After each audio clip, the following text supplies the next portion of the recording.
Xbox is officially done. It's over. It's done. Can't believe they did it. I can't believe they took a game that I've spent a collective 50 or so hours playing and put it on PlayStation, of all places. Damn it. Damn it! What is up, y'all? I'm Ray, and this is my channel, Xbox Ready, where we get on and we talk about Xbox stuff. The latest news, rumors, games, accessories, pretty much anything I want to talk about, as long as it's about Xbox in some way. And in today's video, we are going to discuss the final nail in Xbox's multi-platform coffin. I am, of course, referring to Forza Horizon 5 being ported over to the PlayStation 5. I'm not gonna lie, this kind of threw a wrench into my week. I was working on another video centered around Game Pass and how 2025 is gonna be a big year for the service. And then this came up, I was like, oh, I gotta make a video about this for sure. It's not super surprising because there's been a lot of rumors involving specifically Forza Horizon 5 going to PlayStation. We've been hearing about a possible PS5 version of this game ever since last year, almost a year of rumors when they were like, oh, we're gonna be porting over Sea of Thieves, Hi-Fi Rush, all those other games. This also comes on the heels of a couple of Phil Spencer interviews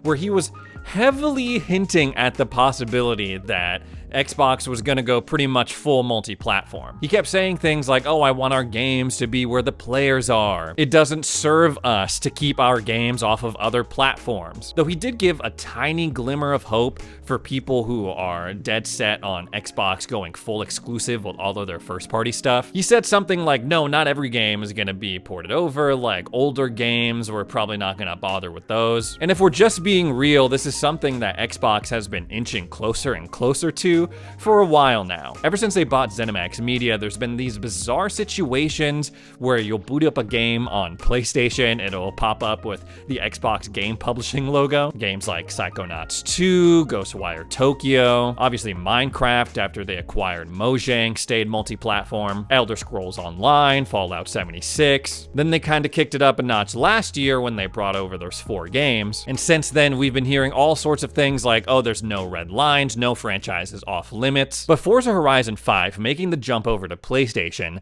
as much as I'm saying, oh, it's not surprising, this is consistent with what they're doing, it is a marked shift in this whole saga that they got going on. The games that they've ported up until this point, the games that they've supported on other platforms, those were all games that were already multi-platform. Games that had existing deals, games that people don't really associate with Xbox as a brand. FH5, that's a whole different can of worms. You're talking about a franchise that is like the big 3 when it comes to Xbox's stable of IP. Forza Horizon 5, Halo, and Gears. Forza Horizon 5 is a game that people associate with being an Xbox exclusive. And now all of that has come toppling down. If they're willing to port over Forza Horizon 5, you better believe that these rumors that we've been hearing about, oh, Master Chief Collection, Gears of War Ultimate Edition, they're gonna be on PlayStation 5 and maybe even Nintendo Switch, the Switch 2. Those sound a lot more believable now that Forza is making the jump. Now let's get one thing out of the way. I assume because you're watching this video, you are a big Xbox fan, and it's very likely that you watch other Xbox content creators, whether on YouTube, you follow them on Twitter, whatever platform. And chances are you are going to hear a lot of, I don't care, who cares? It's not a big deal, it's good for the business, it's good for the industry. There's gonna be a ton of that. To a certain extent, that's kind of what I'm doing too. Forza Horizon 5, it may be important and iconic for Xbox, but it's never been a franchise that I've really been interested in, invested in. I'm not a big car guy, I don't know. But before I say anything else and get into my personal opinion about this whole thing, let me remind you that just because Xbox is doing this doesn't mean that you gotta like it. I remember I made a video pretty much directly after Jeff Keighley announced that there was going to be a PlayStation 5 version of Indiana Jones. And I came onto the channel, I was like, I don't like this. In so many words, I was like, this is dumb. And a bunch of people in the comments were like, no, Ray, it's not dumb. It's actually a good thing, da-da-da-da-da. Not too long after that, I went out to an event where I was mingling with some other content creators, and some of them were like, yeah, I watched your video about the Indiana Jones stuff, and it's just like, I don't get it, man. Like, I don't think it's a big deal, blah, blah, blah, blah, blah, blah, blah, blah, blah, blah. Since then, I've kind of come around to it, sort of. Logically, I get why Xbox is doing this. I get why, in some cases, it can be really cool, giving gamers on other platforms the opportunity to play their games rather than force them to buy another console. But we can also acknowledge that it kind of sucks at the same time, especially if you've been a longtime Xbox fan. The hardcore fans that they've cultivated since they launched, I'm talking the guys with the bajillion gamer score, the ones that always make it out to FanFest and the showcase in June. Many of them have been rooting for Xbox to get just absolute banger exclusives. I can't speak for every Xbox fan, but me and I know a lot of other fans out there went into this generation with the expectation that Xbox was going to turn it around when it comes to their first-party exclusives. Oh, they went on the spending spree and they bought up ZeniMax, they bought up Ninja Theory,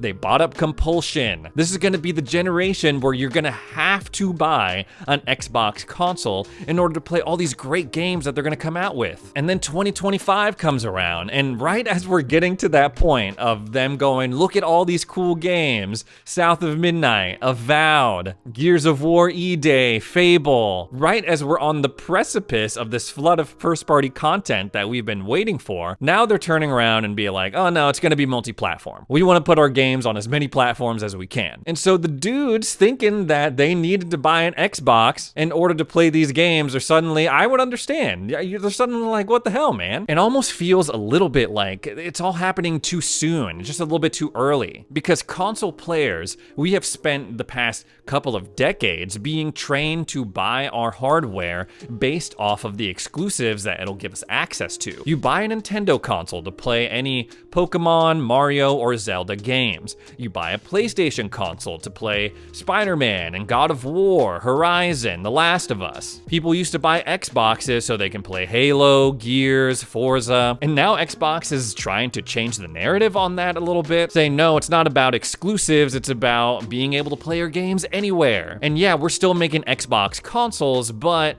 since the games aren't the differentiator anymore, the hardware is going to be the differentiator, but we don't know what that differentiator is. I just said differentiator a bunch of times. Whoa. I personally would have liked to see them ride out the rest of this generation with everything Xbox exclusive or everything that they're able to. And then once they launch that hardware, we see what this differentiating factor that Phil Spencer is alluding to is. People can make a decision then, oh, I'm not buying this next gen Xbox because it has Halo, because it has Gears. No, I'm buying it for this hardware factor that separates it from a PlayStation. Then they could kind of be like, okay, now we're releasing our games multi-platform, since our hardware can stand alone without exclusives. Xbox certainly has a track record of this. Obviously, looking back at the Xbox One generation, and they were saying all that stuff like, oh yeah, people are really gonna love these changes to our DRM policy. People are really gonna love digital game ownership over physical. Technically, they were right. They were just a little bit, they jumped the gun just a little bit,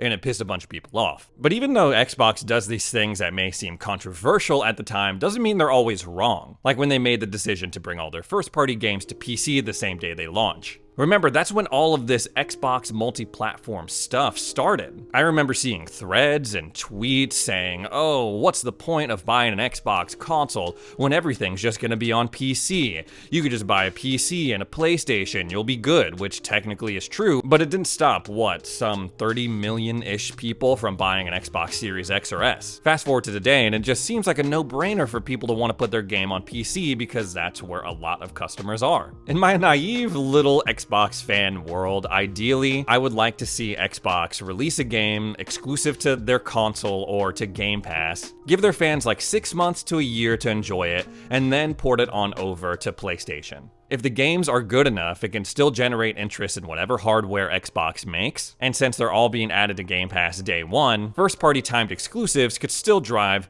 Game Pass subscriptions. That seems to be kind of what they're doing now. I hope that they continue it. Yes, Indiana Jones is getting a PlayStation 5 version, but there was a small little window that it was exclusive to Xbox. And while yes, Forza Horizon 5 is going to PlayStation 5, it did so 3 years after the fact. Same thing with any potential Halo and Gears port. The Master Chief Collection may be coming to the Switch too, but that's years after it launched. Surely Xbox has extracted all of the value it could have gotten from the Master Chief Collection being exclusive to the Xbox platform. If we're gonna be living in this world where big new Xbox exclusives are gonna be going to PlayStation, I hope they stick with what they're doing right now and give Xbox fans first dibs. It's weird, it's just weird. I get that it makes business sense. I get that Xbox is under a lot of pressure to deliver ever since they got handed $80 bajillion to buy Activision Blizzard, but it's just weird. It's just weird. We can acknowledge that it's weird. No one has done this before. This is the first time that we're seeing this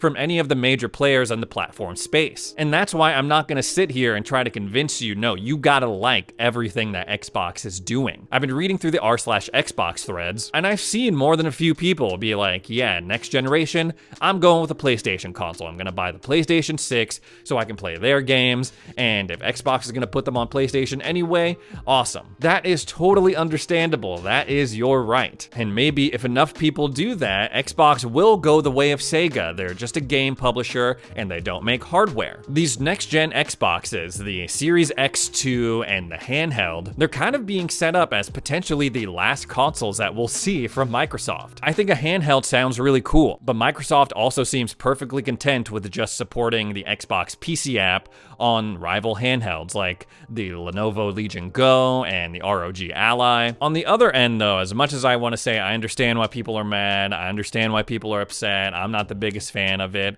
this guy makes a good point. Adam Boyes, I'm not sure how to pronounce his last name. He's a former PlayStation executive, and he recently appeared on an interview with Gamertag Radio, Danny Pena. He's been putting out some good stuff lately. I mean, he had that Phil Spencer interview where he was like, yeah, I'm really interested in supporting the Switch 2. Now he's back in the headlines again. Nice job, nice job. And this Adam guy, basically, he has a very simple question when it comes to criticisms of Xbox's multi-platform approach. Who is the victim? He says, when Phil and his team are putting amazing content on more platforms, who is the victim? I've been asking a lot of people, like, who's the victim? And there aren't any, except for people who are just like, well, I want games only where I bought it, and that's what I expect. And honestly, this guy's kind of spitting facts. Like, I don't know what the counter argument to that is. I guess the victims are people who are really bought into like the traditional console war race.